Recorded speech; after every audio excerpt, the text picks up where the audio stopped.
I'm sure you've heard of TikTok. More than 1 billion people around the world use it every month, many just to watch, but also to create and share short videos. And yep, I'm one of them. But one of TikTok's biggest demographics is teenagers.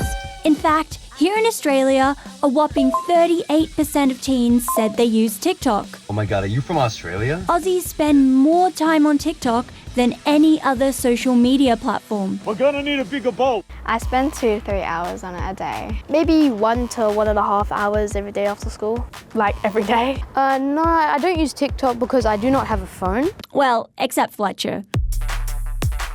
So maybe it's no surprise that TikTok's just introduced something big. A 60-minute time cap for anyone under 18, alongside stricter parental controls. TikTok says that while there's no widely agreed length of safe screen time for kids, they're making the change based on their work with a digital wellness lab at Boston Children's Hospital. Screen time is something we're talking about more all the time. And we're still learning what some of the pros and cons of that are. Spending that much time online can limit the ability to actually communicate interpersonally and build relationships offline.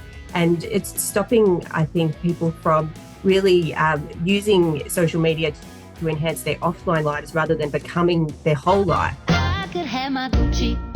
And when it comes to TikTok, the average user is spending 90 minutes a day on it. TikTok is a highly addictive platform. In Australia, our time has increased by 26.5% per month. That equates to an extra 6 hours and 12 minutes per month. So is the 60-minute TikTok limit actually going to help reduce screen time? TikTok, yes, but not on their phones because there are still other social media platforms.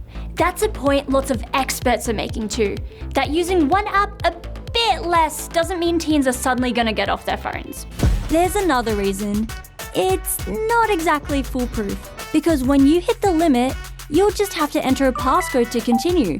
It won't actually stop you. But TikTok says users will have to make an active decision whether or not to stay in the scroll. Those under the age of 13 will need an adult to enter a passcode.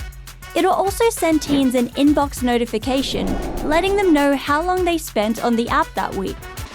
Well, it's a step in the right direction, that's for sure. It's like just a reminder of, hey, you've been on this app for this long. Do you have anything else to do? So, what do you guys reckon? I think it's a little unfair. Some kids use social media to distract themselves from other stuff happening in their life. Limiting the amount of time they can use on it is a good idea, but I reckon it should be increased to maybe about 2 hours, 3.